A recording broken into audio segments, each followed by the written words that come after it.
Segunda de Corintios, capítulo 3, el tema general sería la gloria del nuevo pacto.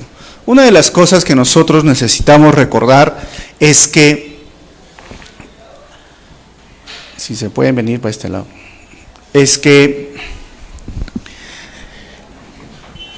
el libro de Corintios es un libro escrito en respuesta a diferentes problemas.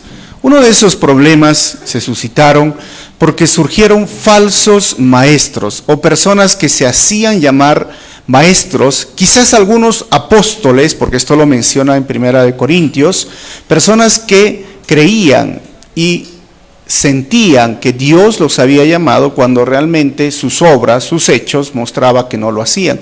Y algunos trataban de vivir, como nosotros diríamos coloquialmente, de vivir a la gente, es decir, de aprovecharse de este nuevo movimiento que estaba surgiendo en la iglesia cristiana, este avivamiento dado por el Espíritu Santo, que lo vemos en el libro de Hechos.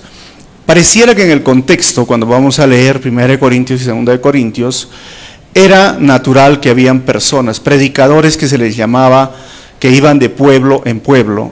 Y lo que está diciendo Pablo, hablando en el contexto, es que era costumbre presentarlos por carta a tal persona.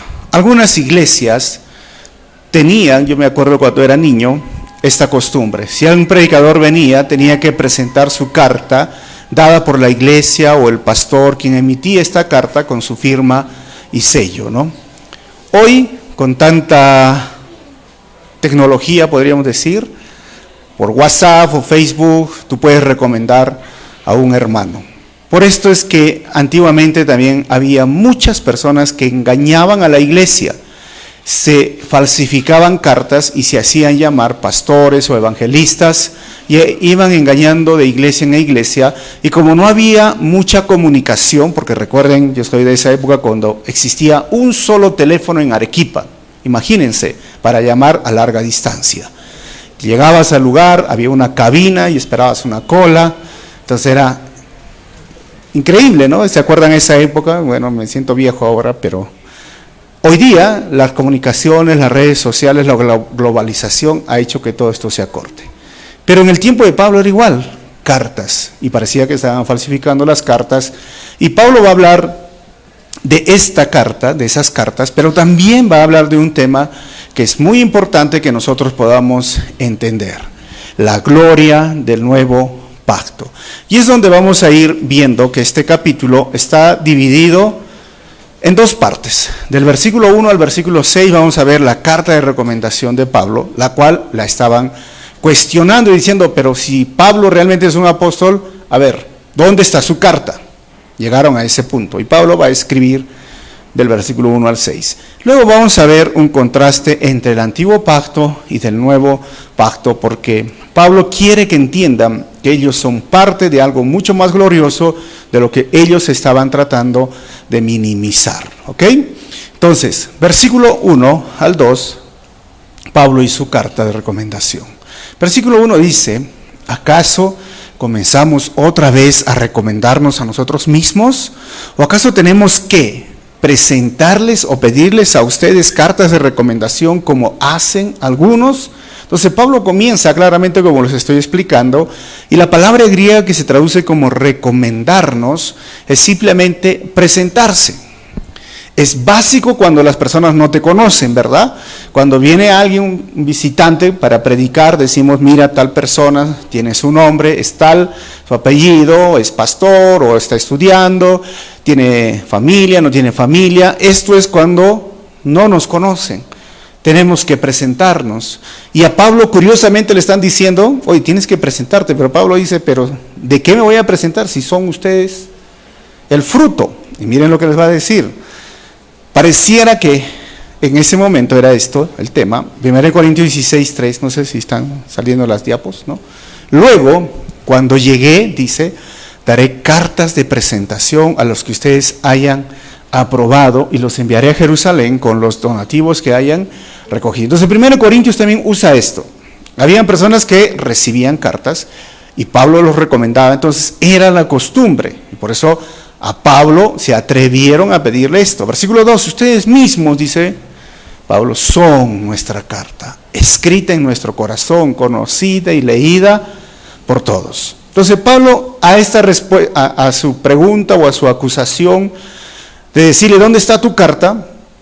Pablo dice, no voy a escribir, ni la voy a presentar, porque ustedes, o sea, ese recurso humano de la iglesia, ustedes, hermanos, son nuestra carta, escrita en nuestro corazón. O sea, no solamente son un papel, son alguien más, son mis amigos, son mi familia, están en mi corazón, conocida y leída por todos. Versículo 3, es evidente que ustedes son una carta de Cristo.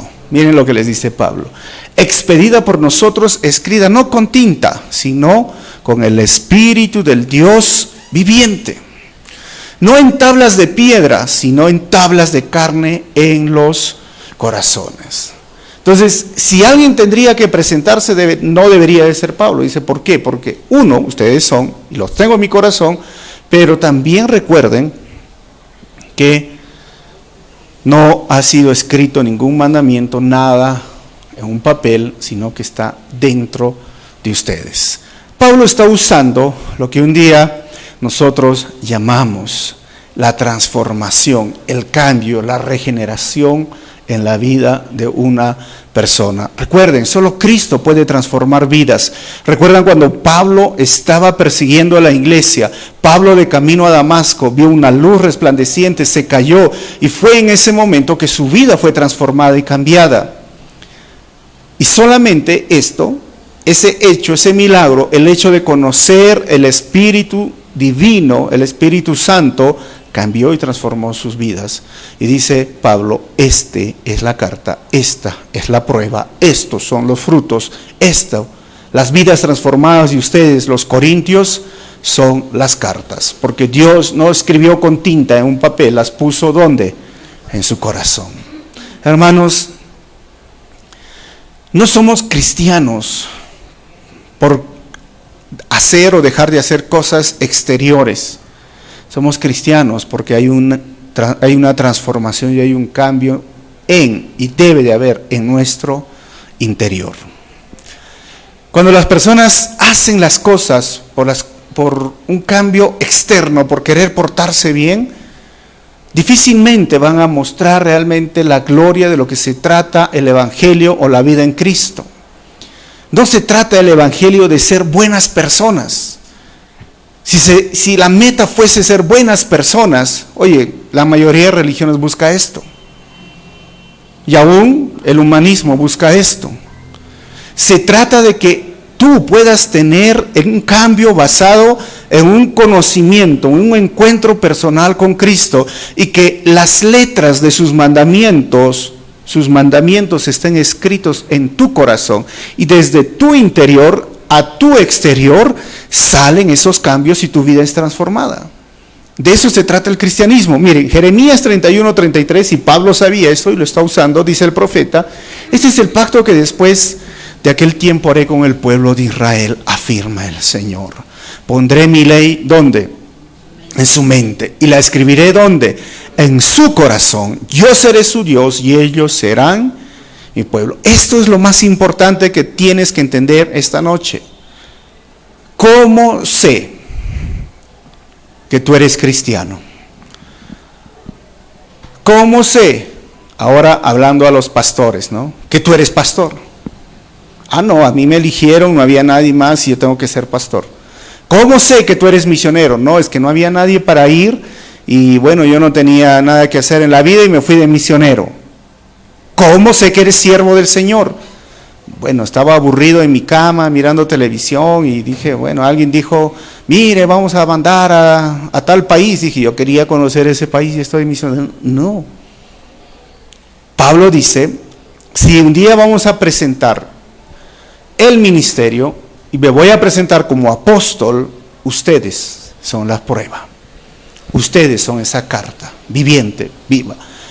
Y no solamente ustedes, sino por el cambio, la transformación que hay en sus vidas.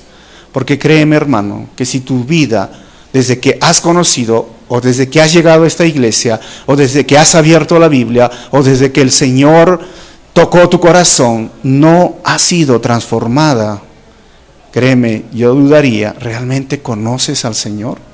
Porque cuando tú conoces al Señor, tu vida va transformándose poco a poco. ¿Y cómo sé que estoy en el camino correcto, sirviendo, siendo misionero, pastor, o estoy involucrado? Yo te preguntaría, ¿cuántas personas han conocido el Evangelio a través de tu vida? ¿Cuántas personas han sido discipuladas a través de tu testimonio, a través de tu vida? ¿Cuántas personas ya tú has predicado? Porque de eso se trata el Evangelio, de cumplir la gran comisión fuera y dentro, en el lugar donde estamos, predicar el Evangelio a toda criatura. Y no solo predicar, hacer discípulos, enseñarles que guarden todas estas cosas, porque si no vamos a vivir una vida religiosa, donde vengo a la iglesia y pensamos que la meta es venir a la iglesia, o la meta es ser buenas personas. No, hermanos, la meta es que el mundo dé la gloria y alabe al Señor. Tu vecino, tu hermano, tu amigo, ¿está alabando al Señor? Porque esa es la meta. Que nosotros conozcamos al Señor, de que el Señor haya puesto sus leyes en mi corazón, o mejor dicho, en mi mente, y las escriba en mi corazón. Es para que haya cambios, se transforme, y mis amigos, mis vecinos puedan decir, ¿qué está sucediendo contigo? Ya no eres como eras antes. Y yo puedo testificar y hablar del Señor. Vamos a seguir. Versículo 4. Esta es la confianza, dice Pablo, que tenemos delante de Dios. Tenemos por medio de Dios, tenemos por medio de Cristo. No es que nos consideremos competentes en nosotros mismos. Nuestra capacidad viene de Dios. Y Pablo dice, mire, si es que hay un fruto, un resultado, ustedes han sido discipulados, han alcanzado, no es porque yo soy competente. Y competente es una persona que es apta para ese trabajo, ¿no? Hoy día se busca trabajo por competencias, ¿no? Las habilidades. Si no, dice Pablo, que nuestra capacidad viene de Dios. Así que si nosotros somos usados, recuerda, hermano, nunca somos usados por tus capacidades, sino realmente porque Dios nos eligió y es un privilegio ser usado de parte de Dios, y somos lo que somos por la gracia del Señor. El momento que tú pienses que has logrado algo o que tú lo mereces, la gracia pierde eficacia. Entonces, ¿para qué serviría la gracia? La gracia es aquello que nosotros entendemos que no merecemos y lo recibimos más de lo que merecemos, su favor, su amor, su poder, su cuidado, su protección y el privilegio de ser usados por el Señor. Y dice Pablo, Él nos ha capacitado, Él, no nosotros, Él, o sea, Él capacita a los que desean ser usados, a los servidores. Él capacita a aquellos que llama. Él nos ha capacitado para ser servidores de un nuevo pacto. No el de la letra, sino el del espíritu. Porque la letra mata, pero el espíritu da vida. ¿Cuántos dicen amén, hermano, a eso? Algunos dicen amén. Y es curioso porque hoy día vamos a tratar dos textos y que algunos los han usado como expresiones o como, diríamos, muletillas, o como, no sé, floro cristiano, si lo llamamos, ¿no? Sacando dos expresiones fuera del contexto. Y lo he remarcado en el texto, si ustedes lo pueden ver, está con blanco, que dice, porque la letra mata, pero el espíritu da vida. ¿Y en qué contexto lo usan? Uno, si tú estás estudiando en la universidad, estás haciendo una maestría, un doctorado, llega un hermano por ahí y te dice, hermano, mucho estás estudiando, mucho estás conociendo, cuidado que la letra mata y el espíritu da vida. ¿Ok? Es decir, te estás llenando tanto de conocimiento, pero no hay espíritu.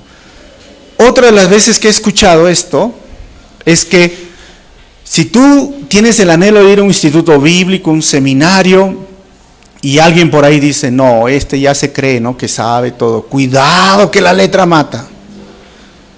Y el espíritu da vida. ¿Y en qué sentido lo usan otros? es que dicen, yo no necesito ir a un seminario, yo no necesito conocer ciencia, yo no necesito conocer nada, solo que necesito el Espíritu Santo en mi vida. Solo necesito doblar rodillas, solo necesito orar, solo necesito escuchar los mensajes y eso es todo, porque el Espíritu da vida y la letra mata. Eso es la forma en que han usado muchas personas, diríamos ese cliché, esa expresión, la letra mata, pero el Espíritu da vida. Pero estamos estudiando el contexto. ¿Cuál es el contexto? Pablo está diciendo, está hablando, primero, hemos leído Jeremías usando el nuevo pacto. Segundo, vamos a entender en los siguientes versículos que Pablo quiere dar una introducción al antiguo pacto y al nuevo pacto y cuál es más beneficioso, cuál es más glorioso.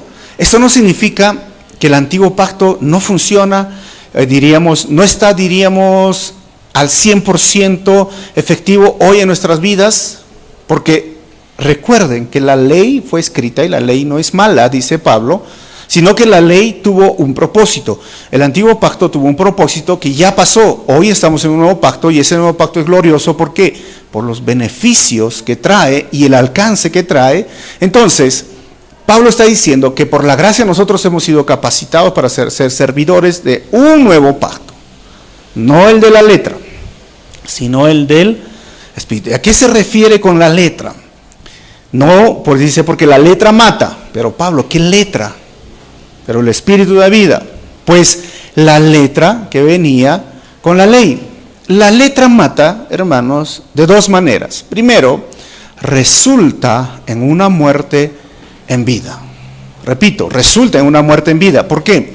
Pablo, antes que se convirtiera, él creía que era salvo por guardar la ley.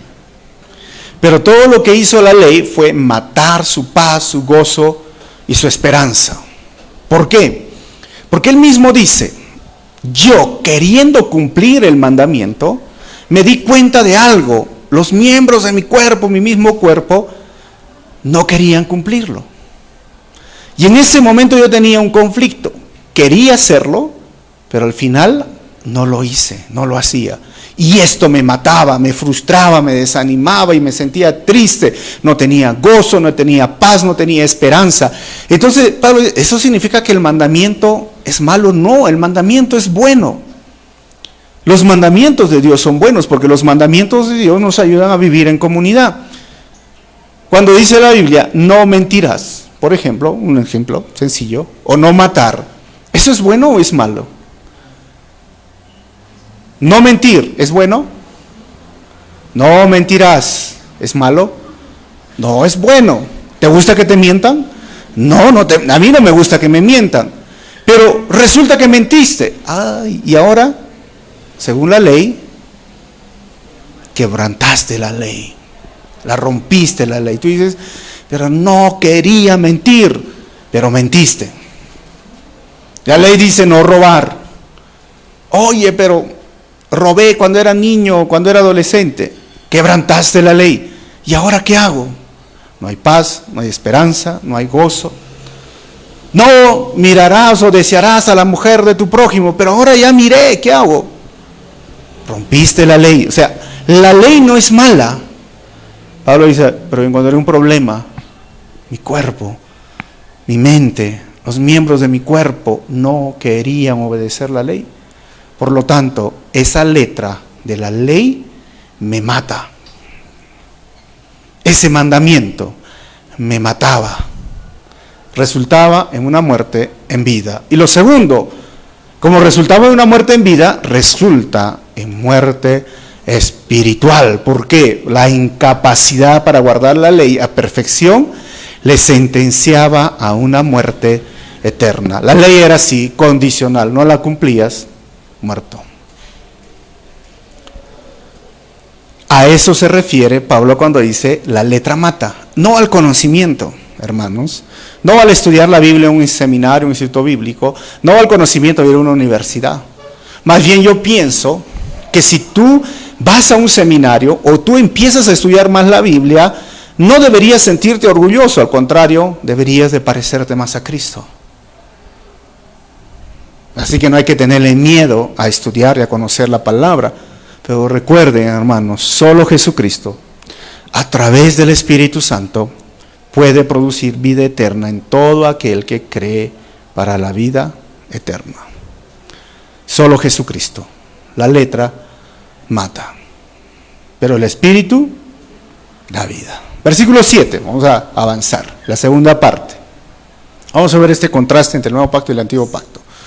Dice, el ministerio que causaba muerte, el que estaba grabado con letras de piedra, fue tan glorioso que los israelitas, dicen, no podían mirar la cara de Moisés, debido a la gloria que se reflejaba en su rostro, la cual ya se estaba extinguiendo. Tendríamos que regresar un poquito a Éxodo 19, 6, hasta el capítulo 20, versículo 1, pues no lo vamos a leer, pero yo creo que ustedes conocen esta historia, ¿verdad? La historia cuenta que en el Sinaí, mientras él recibía las tablas, empezó a venir una luz que los dejaba así atónitos a todo el pueblo. Mientras estaba abajo, en la montaña, en la parte alta, hubo truenos, hubo rayos, no sé, relámpagos, las nubes, llenó la montaña, la rodeó, y ahí estaba Moisés, y todos estaban asustados. Cuando Moisés bajó del monte, dice que su rostro brillaba, resplandecía. ¿Se acuerdan esa historia o no? Su cara era así, brillante, como ven en las diapositivas, ¿no? Brillante. Y nadie lo podía ver. Dicen, wow, ¿qué es esto? ¿Qué es esto? Era glorioso. O sea, ver ese momento, disfrutar ese espectáculo, porque era casi como un espectáculo así, era increíble para contarlo. Las cuestiones naturales, hermanos, nos llama mucho la atención. Ahora estamos viviendo en nuestra ciudad estos desastres naturales, han visto, ¿no? Tú puedes ver una película, pero nada se compara a la realidad. Cuando miras un huaico y dices, te sorprendes, imagínate ese momento. Y Romanos capítulo 7, versículos 5 al 6, nos narra y nos relata Pablo lo siguiente: porque cuando nuestra naturaleza pecaminosa aún nos dominaba, las malas pasiones que la ley nos despertaba, dice Pablo, le he remarcado, actuaban en los miembros de nuestro cuerpo. ¿Y qué pasaba? Dábamos fruto de muerte. Todo está hablando del antiguo pacto, pero ahora, dice, en el nuevo pacto, al morir a lo que nos tenía subyugados, hemos quedado, ¿qué? Libres de la ley. ¿Pero para qué? A fin de servir a Dios con el nuevo poder que nos da el Espíritu, y no por medio del antiguo mandamiento escrito. Entonces, Pablo dice, miren, a pesar de que ustedes han tenido un momento espectacular, la ley fue glorioso, fue bonito, pero más tarde, ese mismo momento de darte la ley que fue espectacular, los miembros de tu cuerpo, las pasiones de tu cuerpo hacían que tú te sentías muerto. La letra nos estaba matando. Pero ahora viene un nuevo pacto. Y Pablo dice, a pesar de que fue espectacular, miren lo que sigue diciendo, versículo 8. Pues bien, si aquel ministerio fue así espectacular, ¿no será todavía más glorioso el ministerio del Espíritu? O sea, si aún así fue espectacular y ayudó mucho al pueblo, Pablo dice que fue como un guía para nosotros, o fue un tutor, hasta que llegó nuevamente la ley, esto lo dice en Hebreos y en Gálatas. Entonces, versículo 9, si es glorioso el ministerio que trae condenación, porque esto fue lo que nos trajo, ¿cuánto más glorioso será el ministerio que trae la justicia? O sea, Pablo dice, si eso fue espectacular y aún así nos trajo condenación porque nuestros cuerpos lo decían así, este nuevo pacto es mucho mejor. Versículo 10, en efecto, lo que fue glorioso ya no lo es. O sea, el antiguo pacto fue glorioso, sí. Tuvo su función, sí. Fue bueno, sí. Sirvió, sí. Pero ahora ya no es necesario. ¿Por qué? Porque si se le compara con esta excelsa gloria, y si vino con gloria lo que ya se estaba extinguiendo, ¿cuánto mayor será la gloria de lo que permanece? ¿De qué está hablando Pablo? Del nuevo pacto. ¿Por qué será mejor el nuevo pacto que el anterior? ¿Por qué será más glorioso? Porque las leyes ya no están escritas en papeles ni en piedras. ¿Dónde está? En nuestra mente, y está grabado en nuestro corazón. Porque el cambio no tengo es porque simplemente tengo que dejar de hacer, sino porque la ley está en mi corazón y el cambio se produce desde dentro hacia afuera. Y hay algo más. El Espíritu Santo, su gracia nos da a nosotros y somos beneficiarios de tantas cosas que nosotros no merecemos. Versículo 12. Así que, como tenemos tal esperanza, actuamos con plena confianza. 13. No hacemos como Moisés. ¿Qué hizo Moisés? Quien se ponía un velo sobre el rostro para que los israelitas no vieran el fin del resplandor que se iba extinguiendo. O sea, ver el Sinaí, ver esas luces, ver esos truenos, ver a Moisés con ese rostro resplandeciente. Yo me imagino, no sé, ¿no? Ustedes podemos usar hoy día figuras, pero ¿se imaginan el rostro resplandeciente de una persona? O sea, no es que brillaba mi cara, o sea, porque me eché crema o me eché bloqueador, porque algunos echan bloqueador en Arequipa y parecen mimos, ¿no? Pero, ¿lo has visto o no? Robotín, le dicen a algunos, echa tanto bloqueador, parece, pues, pero, y resplandece, no, hermanos, esto era algo espectacular. Pero Pablo está diciendo que a medida que fue espectacular y asombroso y la gente podía ver, dice que Moisés se iba poniendo un velo. En Éxodo 34, del 29 al 35, lo he puesto ahí, lo pueden leer más adelante, o en sus casas. Moisés se ponía un velo. ¿Y saben por qué se ponía velo? Pablo lo menciona. Porque esa gloria, esa luz se iba extinguiendo. Y como Moisés, todo el mundo quería verlo porque su rostro resplandecía.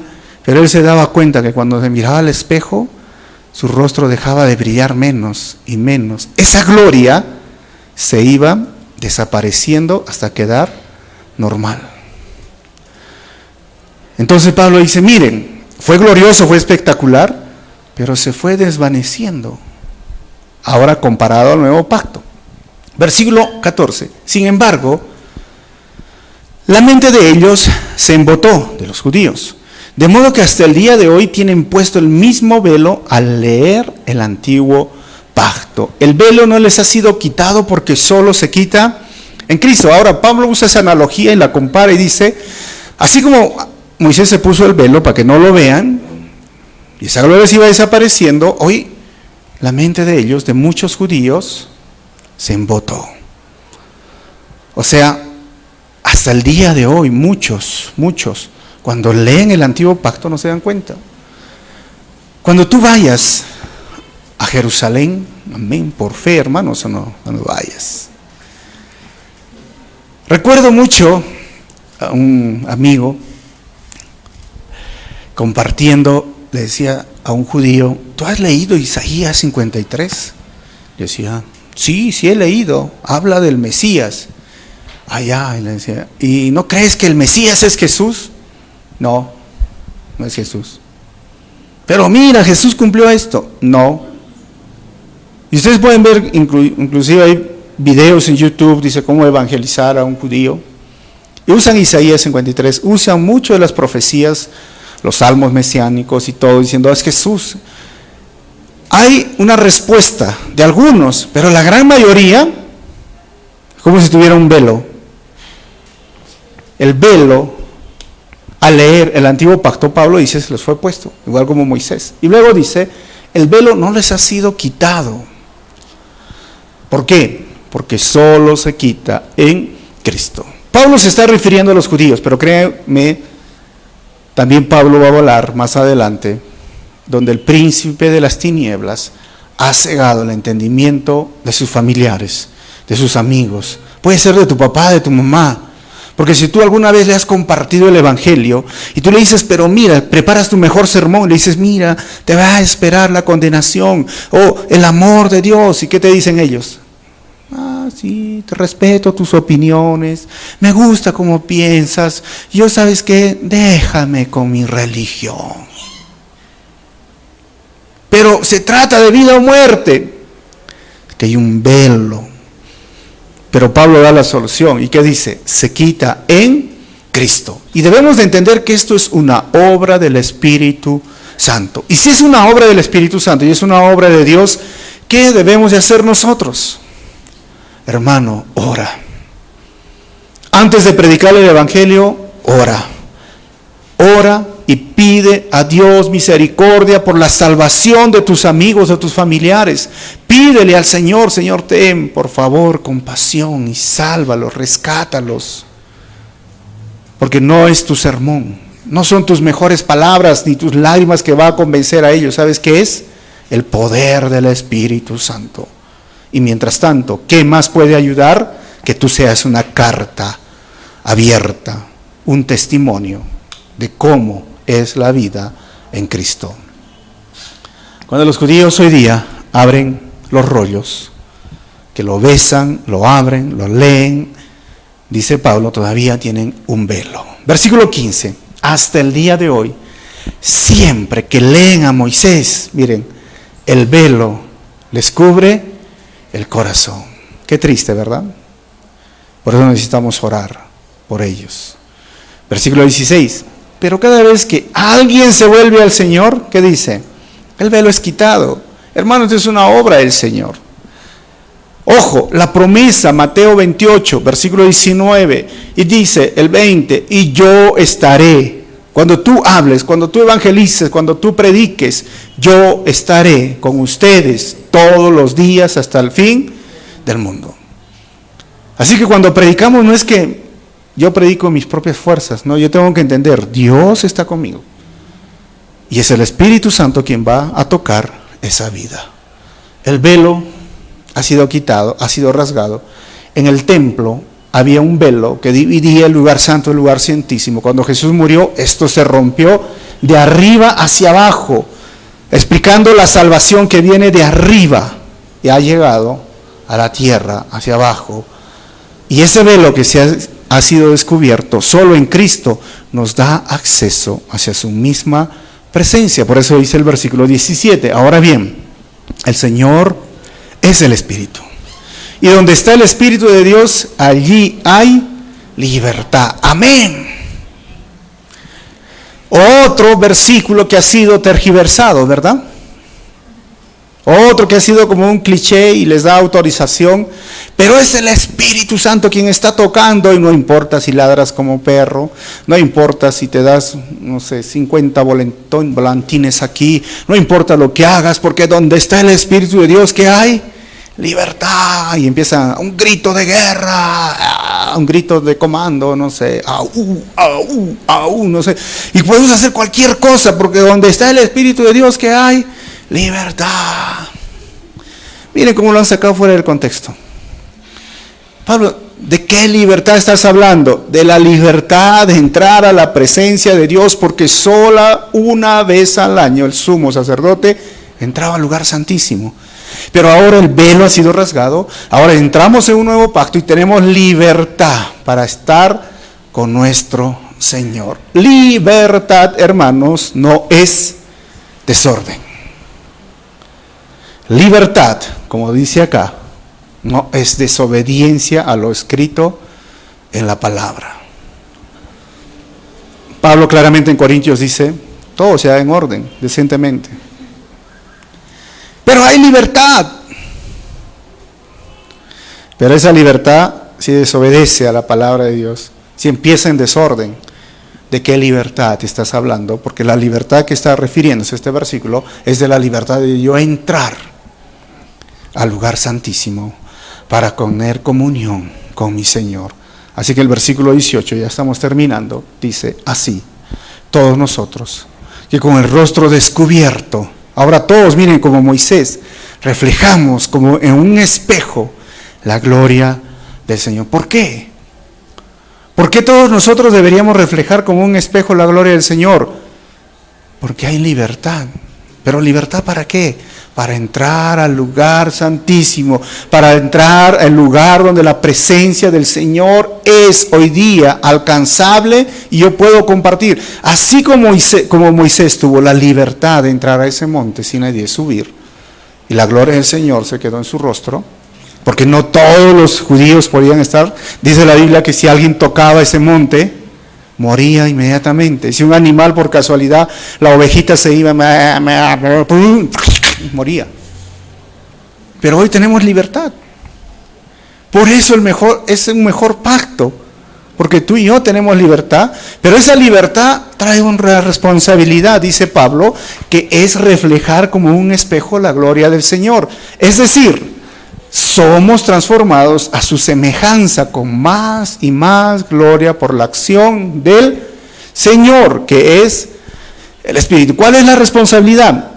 Que tú, entrando a un nuevo pacto, teniendo una relación directa donde no hay un velo que te divida y tú puedes ver con claridad los asuntos del Espíritu, reflejes en tu rostro la gloria del Señor. No estamos hablando que vas ahí con tu luz, tu aureola, sino que cuando las personas te vean, te digan, wow, tú estás actuando como Jesucristo. Menos de nosotros, más de Él. Un versículo más y termino con las conclusiones. Romanos 8:29 dice, porque a los que Dios conoció de antemano, ¿qué dice? También los predestinó a ser transformados según la imagen de su Hijo, para que Él sea el primogénito entre muchos hermanos. O sea, ¿cuál es el propósito de que tú puedas tener esa libertad de tener una relación personal, cosa que hoy día los judíos no lo tienen y en ese tiempo no lo tenía? ¿Cuál es el propósito de estar en este nuevo pacto, hermanos? Que tú seas transformado, que la regeneración obre y produzca frutos en tu vida y que la imagen de Dios resplandezca en tu rostro.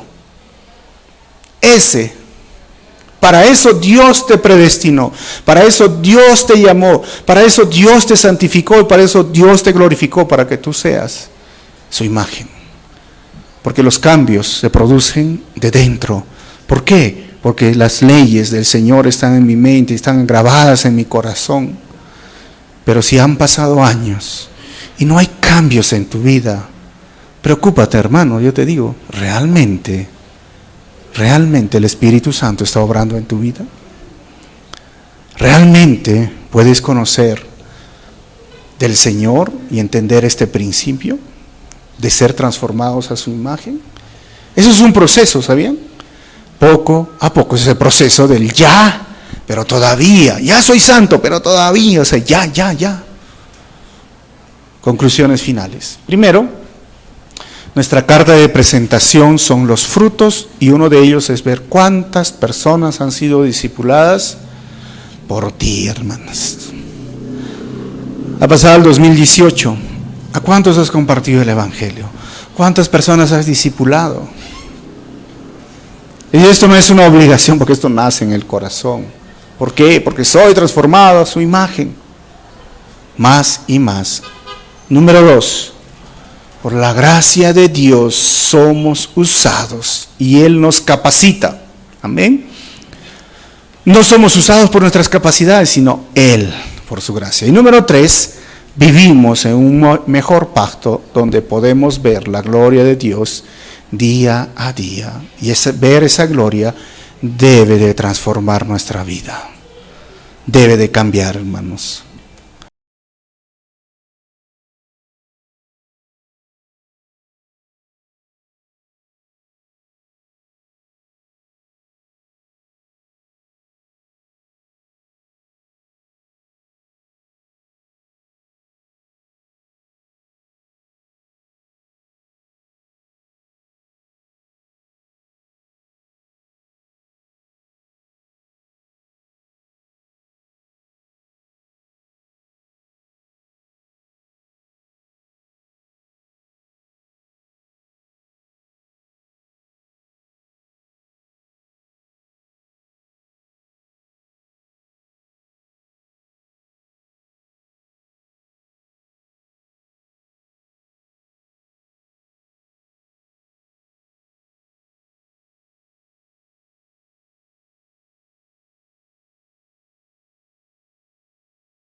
Vamos a cerrar nuestros ojos y vamos a darle gracias al Señor.